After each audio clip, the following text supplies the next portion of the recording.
Welcome to the Live Squawk podcast, where professional traders, investors, and market insiders get the unfiltered insights that matter most. Stay ahead of the curve with expert interviews and exclusive market commentary.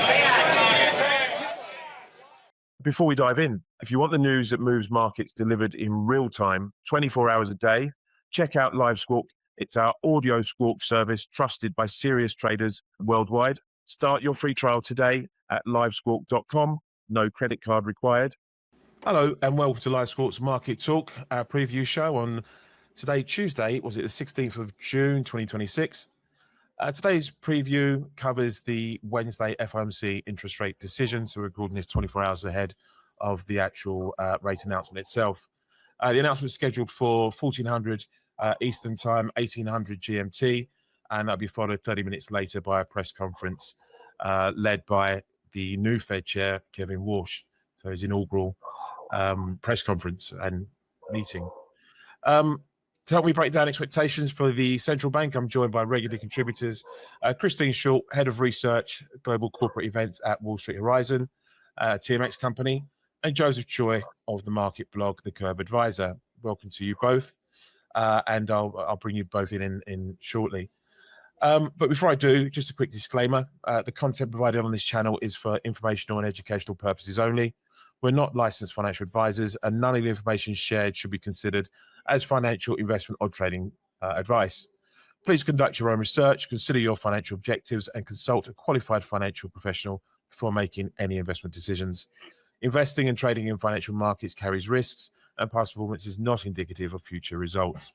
We are not responsible for any losses or gains that may result from following the content on this channel. And with that out of the way, welcome to you both. Thank you so much for having me. Yeah, thanks for having us on.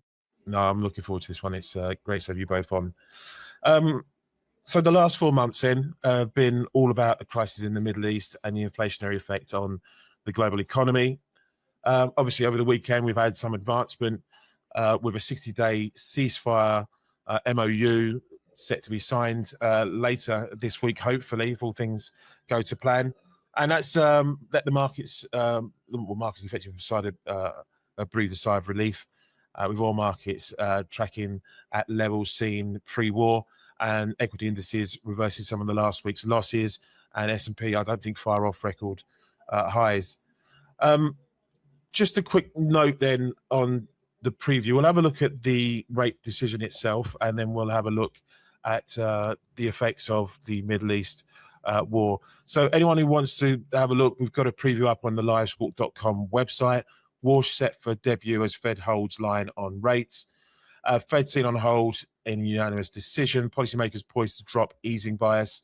Updated SEP likely to lift core PCE and lower growth forecasts, with rates on hold through year end. Analysts then look for the accompanying statement to acknowledge continued labour market resilience, while also recognising elevated inflationary pressures. JP Morgan economist Michael Ferroli says that these developments could push the committee in a more hawkish direction.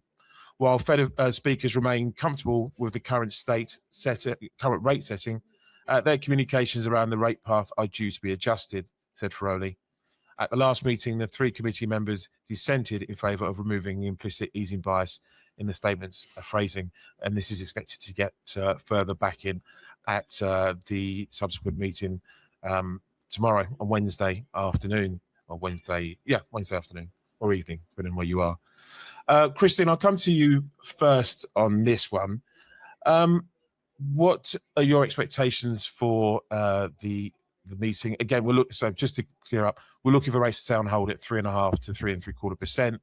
And as I said, many analysts think this decision is expected to be unanimous today, in maybe a bit of a bargaining with the language, and those asking for the easing bias to be taken out in order to create this unanimous decision.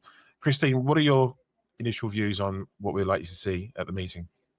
Yeah, so as you said, no one's expecting a cut or a hike. So that's not really going to be the headline. I think the most critical piece of macro data we might get for the summer is this summary, the updated summary of economic projections, as you said. Might be a few moving pieces in that, because if you recall, the last time we got those was in March. That was before we had 4.2% CPI. That was at the beginning of the conflict in Iran, and so there will be a lot of updates to that. And Wall Street will get to see exactly how much of that recent geopolitical tension and domestic data shocks have forced the Fed to possibly, rewrite that playbook. I always take a look at the CME Group Fed Watch tool. As you said, it's like 99.4% probability that they hold today. But obviously, the probability of a rate hike has been increasing. For September, there's about a 27% probability. In October, that rises to 37%. And by December, we're over 50%, 57% probability. But if you saw the CNBC Fed Watch survey came out this morning, and the sample size is kind of small. It's 32 respondents, including economists, fund managers, and strategists. But they overwhelmingly, as a group, see no rate change for any meeting through 2027, which I think is longer than anyone expected. There were still kind of some expectations of a movement one way or the other by the end of this year or at some point next year. And then 88% do expect the Fed at this week's meeting to remove the easing bias in the statement, as you just mentioned. We know Warsh is a big proponent of removing forward guidance. I'm always a fan of more transparency, but I think there is some debate about whether or not, how accurate was the guidance, how helpful was it, did it just lead to more volatile markets or just parsing of the language a little more. So I think in addition to the summary of economic projections, the biggest thing we're going to be watching for is Warsh's tone. What's the vocabulary? We all got so used to Jerome Powell and how he spoke and, what it ultimately meant. But now we're going to get to learn about Kevin Warsh, watch how he balances political pressure for lower rates. We know he was nominated. The Trump administration would like him to lower rates. But that's against an economy that's been hit by this wartime energy shock. So, how is he going to balance that? I think some of what he's said in the past, especially regarding AI being disinflationary, led a lot of us to believe and the markets to believe he might take a bit of a more dovish tone. But I don't know. I think I'm hearing more and more analysts and PMs say they're expecting a more hawkish tone out of the gate, given all of the data that we have. As you said, inflation rising, strong labor market. So he might perhaps take a more hawkish tone also to establish Fed independence, right? Like he has to make that mark. So we'll see tomorrow which way he takes it. But one of the more interesting FOMC meetings in a while, right? Absolutely. And like you say, more so for Warsh and how he presents himself at his inaugural press conference and meeting, as opposed to any sort of monetary policy decision itself. Joe, from your perspective, as a trader, as a rates trader, what will you be looking for out of tomorrow's meeting? Obviously, the decision, as we've said, is pretty much a foregone conclusion. Would it be the updated staff projections, or will you wait for his statement, really, and to hear what he has to say in person? Oh, yeah, I guess all of the above, because we don't really know what he's going to sound like. So, well, he has been a Fed official before, so I mean, you can go back and look, I suppose. But again, he probably wasn't as vociferous or as, I guess, as assertive as we're likely to see him now, and vocal as he was, I guess. Yeah, I think he's in a different situation than when he was on the FOMC in the past. Mostly because he basically got the job through nepotism, and the last thing you want to do is annoy the guy who got you the job in the first place. On the first month on the job. So True. it does. The markets, the interest rate markets do trade like they're expecting Warsh to be a little hawkish because the front end of the curve has been selling off, or has had some sell-off pressure relative to the rest of the curve. But I'm not so sure. So just getting back to what I'm expecting or what I'll be looking at. So, I want to just take a good look at the dot plot. Just to see how many of the Fed members want a hike and to what extent, because the markets have more than one hike priced, but it seems somewhat unlikely that more than a few members would think a hike by year end was the central case. Like, I would actually think, people would be a lot more neutral and cluster around the no move. And then, but it will be interesting to see if Warsh actually submits his own dots, because there is some speculation that since he never liked the dot plot to begin with, that he might not submit it. If he does submit it, it could be interesting because we know that Myron's dots will no longer be in there. And so we might be able to infer which dots are Warsh's just from the distribution. And then I guess on the SEP, I'll be curious to see how the path of inflation projections have changed, as this is going to give us an indication of how transitory the Fed thinks inflation is and how quickly they may switch back to an easing bias. Typically, the Fed always thinks inflation's going to be back at 2% like a year or two out. So that 2027 inflation print could be interesting. And then as for the statement, since this is a new Fed chair, we could actually get a complete rewrite of the statement. So, if not now, then in the next few meetings. The Fed is expected to go to a more neutral bias, but because this is a new Fed chair, it's not clear if he somehow miraculously got the rest of the Fed to drop forward guidance. So, so that could be interesting as well. And then I guess for the press conference, you wouldn't think Warsh would give us any forward guidance in the press conference, because he's been criticizing forward guidance this whole time. But I do think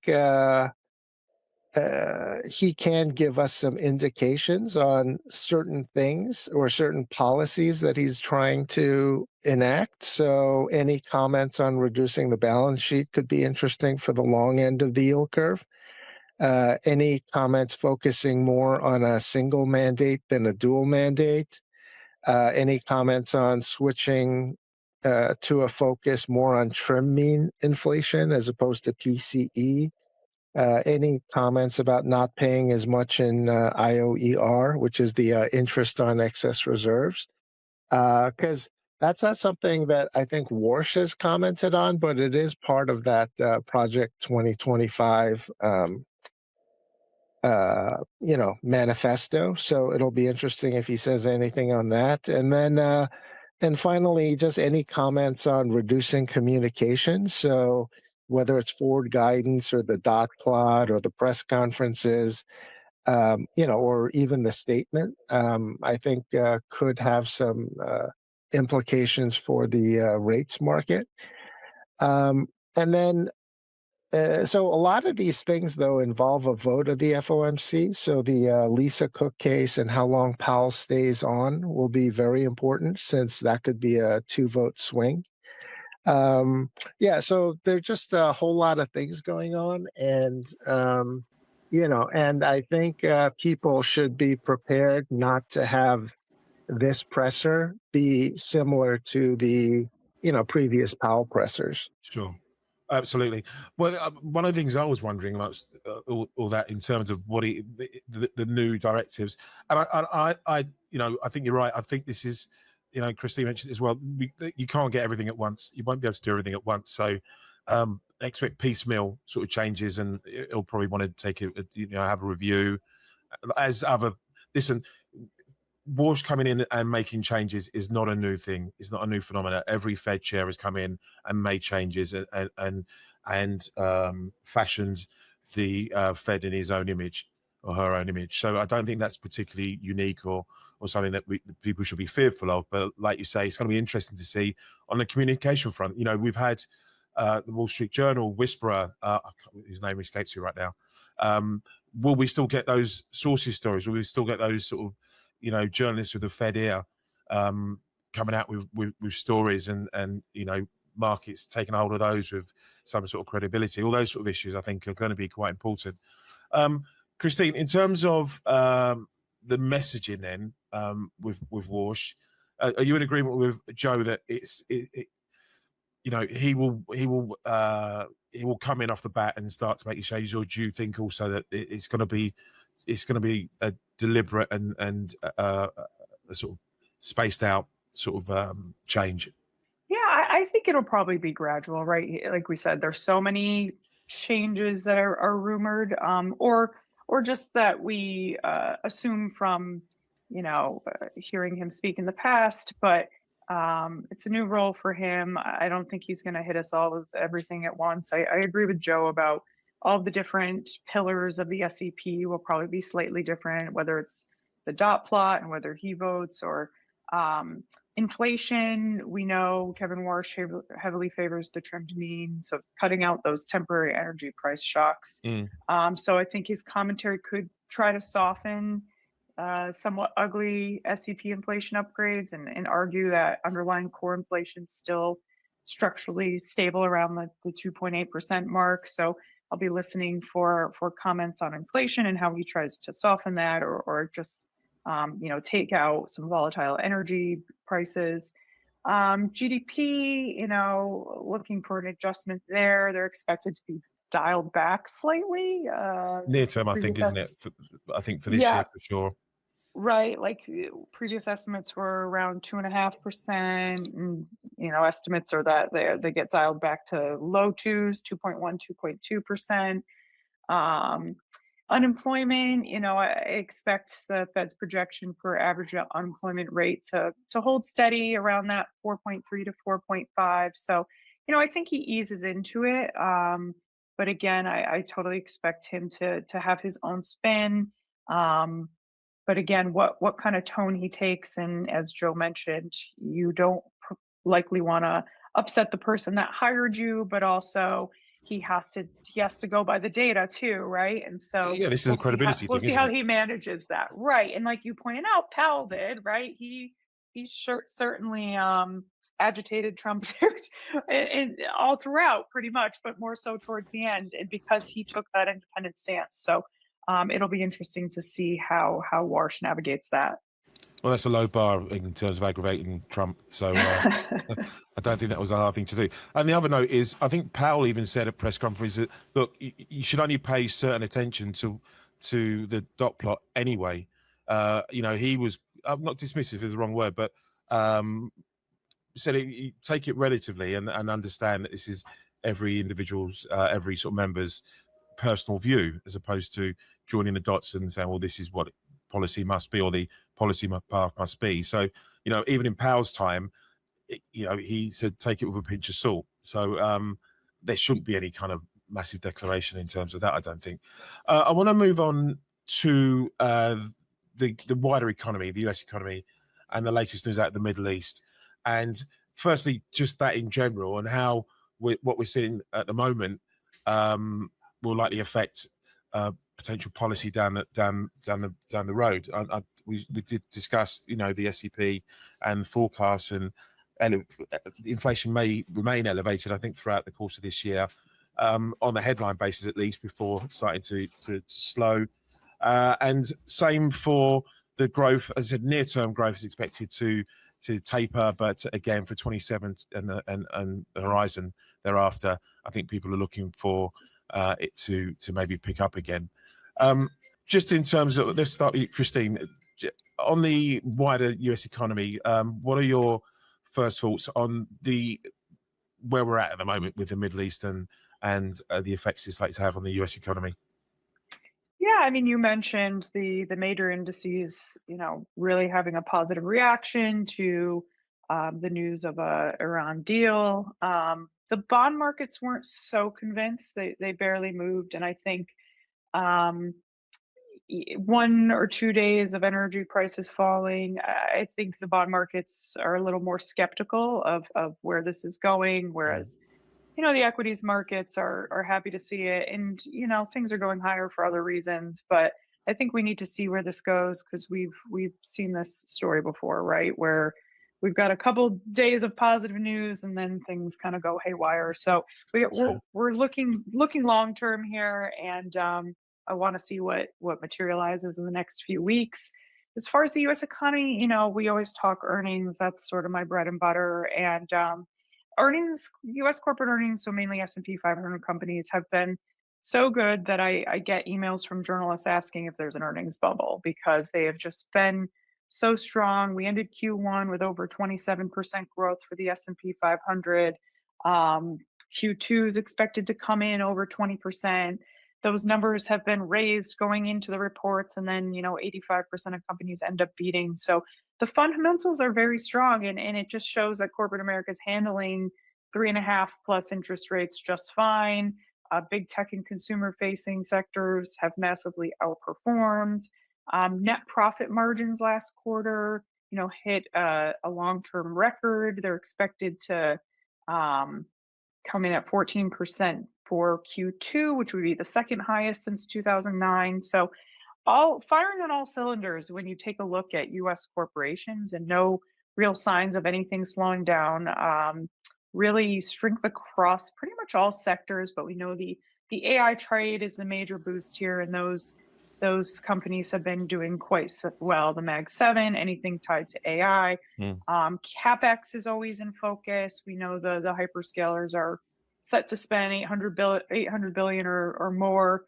So that's become a little point of contention. We just wrote something the other week about how buybacks, which were hitting all-time records, have fallen back as companies invest less in buybacks and returning value to shareholders, and are kind of all in on this AI trade and the AI build out, right? So but overall, when I think about what the Fed has to work with when it comes to the underlying US economy, even with the consumer, which we were expecting to fare much worse given tariffs and increased energy prices, they've really still hung in there.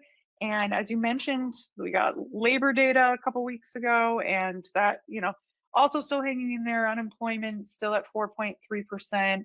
I don't. It's doing think better than hanging in there, really, isn't it? It's right. almost It's thriving. historically very low, and I think the Fed doesn't really start to make a move around employment data until it's 5% or higher, and we're not even close to that. So overall, the economy remains strong. So the backdrop is quite robust heading into some of these meetings. Sure. I've always seen as the fixed income and the bond markets as the grown-ups in the room when it comes to reaction and reaction function to policy, whether it be fiscal or monetary.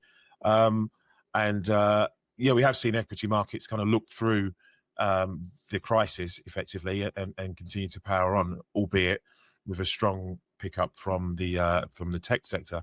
Joe, are you as sanguine about rates this year as, say, the markets are, about rates remaining unchanged for the rest of 2026, albeit there is the likelihood of a hike has risen within the pricing structure further out? Oh, well, I thought it was interesting that Christine mentioned that, the bond markets seem to be not believing in this Iran deal, mostly because, like, even today when oil's coming off, we see the front end of the yield curve sell off a little bit.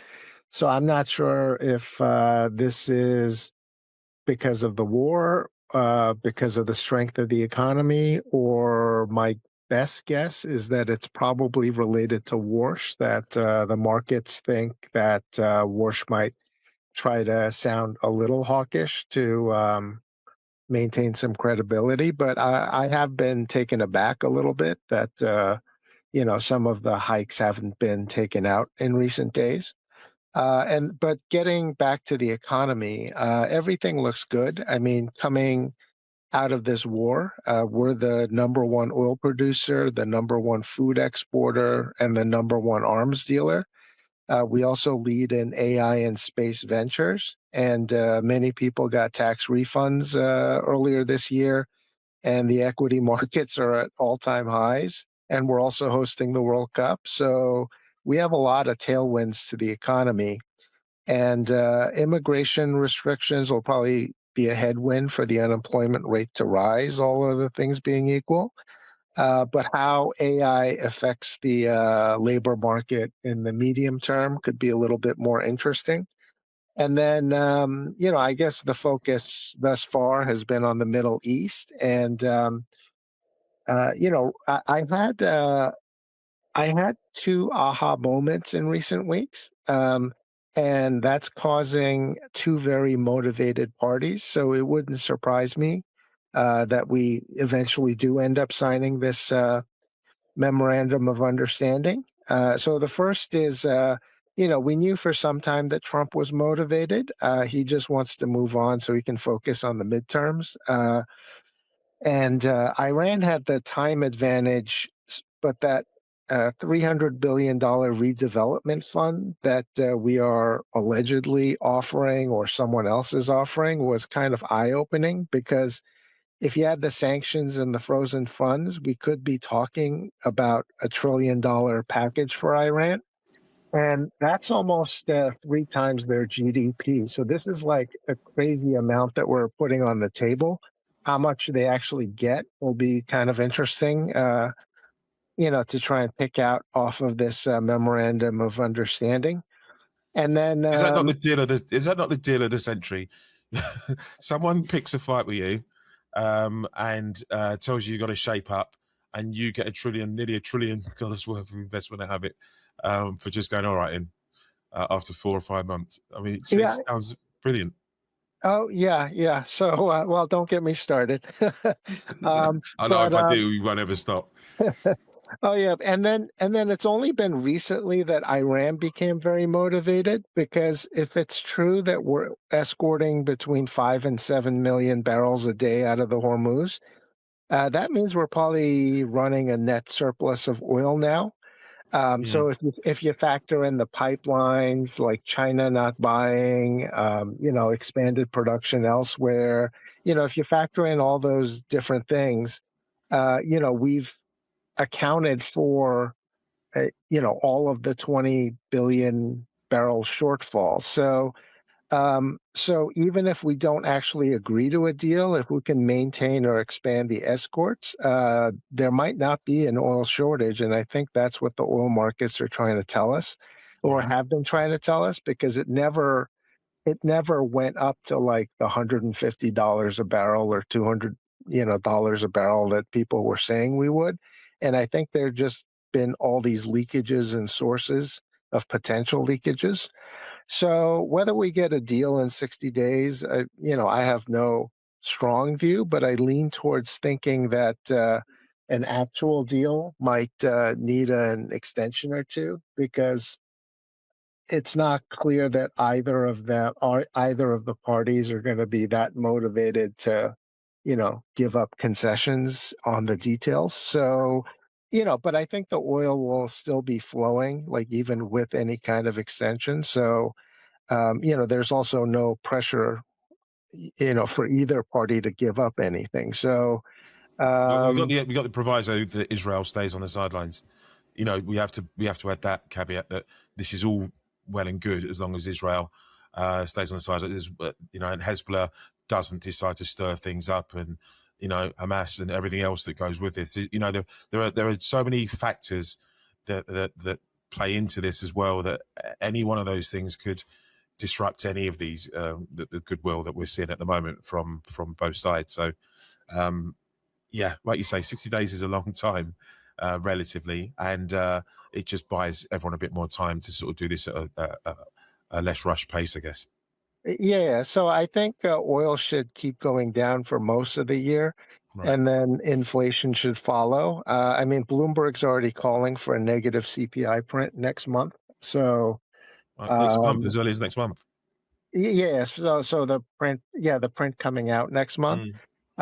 Yeah, and it's because oil's been coming down, and um, that's just been the biggest driver. So when oil's higher, the CPI prints will be higher, and then when Sure. oil's lower, the prints will will go back to the prior levels. I want to get very briefly, because we're coming to the end, the damage this has done, the higher oil price that we've had, the uncertainty that we've had, and the damage that has done ultimately on the corporate US corporate or the consumer. Christine, I know you've mentioned that they seem to have looked through the issues and they're forecasting I think decent Q2 and was it 20%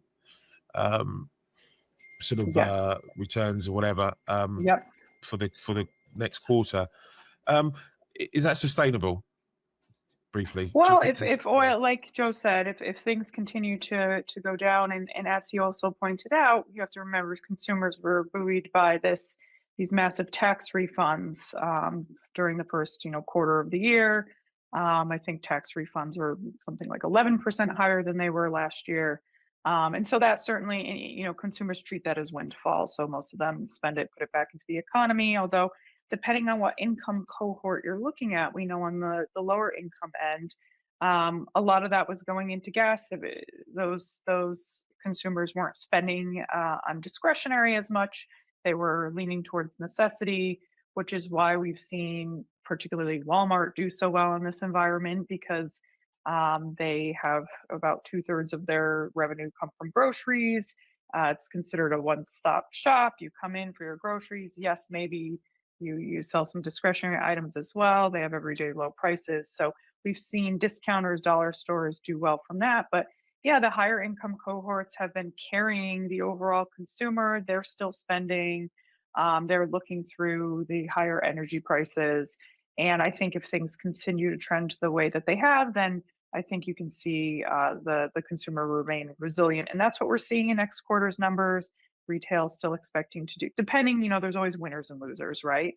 But overall, the consumer picture remains okay, considering all of the headwinds that they've had to deal with, from tariffs in the last year, higher energy prices. They've kind of come through the other side. And if we continue to see energy prices going down, I think that will certainly be helpful. Okay, excellent. Listen, I want to finish on a positive note. Obviously, we've got the World Cup being hosted by America, the USA, by Canada, and by Mexico. It's early days, and it's a long competition now that goes through early part of the summer. What kind of pass-through do you see in terms of positivity, whether it be growth, whether it be on the inflationary front, do you see from the World Cup? Will we see a meaningful material effect, Christine, on the economy and from that? Sure. I mean, look, you have all these people here spending quite a lot to be here. So, yeah, that means prices are higher. I've seen some of the rental costs in New Jersey. If you live by the stadium, the Meadowlands, where they're playing the World Cup over near me. So I've seen some of those costs. But yeah, it means folks are here. They're spending money. I also just think it's uplifting, right? Like it brings everyone together. It's like the Olympics. Sure. I feel like it has an overall positive feeling. It's good competition, and I think that lifts spirits, and I think that's worth a lot for the economy, right? Absolutely, and a resilient economy at that. Joe, any thoughts on the World Cup effect? Oh, well, so on the one hand, the U.S. economy is so large that any increase in, inflation or, employment is going to be a little blip in the bucket. But I think we have seen, some effect from it, like in prior payrolls, as companies ramp up to hire and train. And so I think we'll probably see something, maybe like 10 times the order of like the Taylor Swift Eras tour. So I think it's going to be a tailwind to growth and a small tailwind to inflation. Excellent. And also, I was going to ask you for your predictions, but neither of you are massive football or soccer fans, so I'll save you. I'll save you that. What's your prediction, Harry? My since you prediction, follow? it's not England, and unfortunately, it's not the USA. I think it's more likely to be France, or you know what? I want to go for an outsider. I think Portugal. If I'm honest, Ronaldo's swan song. We had Messi's swan song 4 years ago. I think it might be Ronaldo's swan song this time out. So there you have it. I'm on record. So look at that. and with that bombshell, I think we'll wrap stuff up. Just to quickly remind everyone, then this is being recorded on the Tuesday. FOMC meetings on the Wednesday, press conference as well. So headlines: Fed seen on hold in a unanimous decision. Policymakers poised to drop the easing bias. Updated projections, staff projections, and SEP likely to lift core PCE and lower growth forecasts, at least in the near term, with rates seen on hold through year end, although hiking probability is rising within that, has risen within that pricing dynamic. But focused set to be on Warsh's debut and his presser, and we're looking for signs of the changes he's likely to want to make to his Fed and his tenure. So with that, you can listen in at liveschool.com. I'd like to thank Christine of Wall Street Horizon. Thank you very much for taking part. Christine Short, thank you. Thank you so much, Harry. I appreciate being on. Excellent. And Joseph Choi of the Curve Advisor, thank you. Thank you. And thank everyone else for listening. Have a wonderful rest of the week. As I said, you can listen in and see what the Fed do tomorrow. We have other great decisions, by the way. Bank of England on Thursday. You've got the Swiss National Bank, Norge Bank, Riksbank. We've had a number of central banks this week. Bank of Japan overnight hiked rates. Their RBA also was on the docket. So again, it's been a busy week for central bankers. There's more to come, and we've got a few ECB speakers before the week's out as well. So there's a lot coming here. And for the UK, just be aware that we've got local by-elections that could determine whether the current Prime Minister, Keir Starmer, faces a leadership threat from his rivals. So yeah, a lot this week to contend with. So best of luck with your trading, and we'll see you next time. LiveSquawk keeps serious market participants ahead of the news around the clock. Start your free trial at livesquawk.com. Thanks for tuning into the LiveSquawk podcast. Your edge in the market starts here. Subscribe now.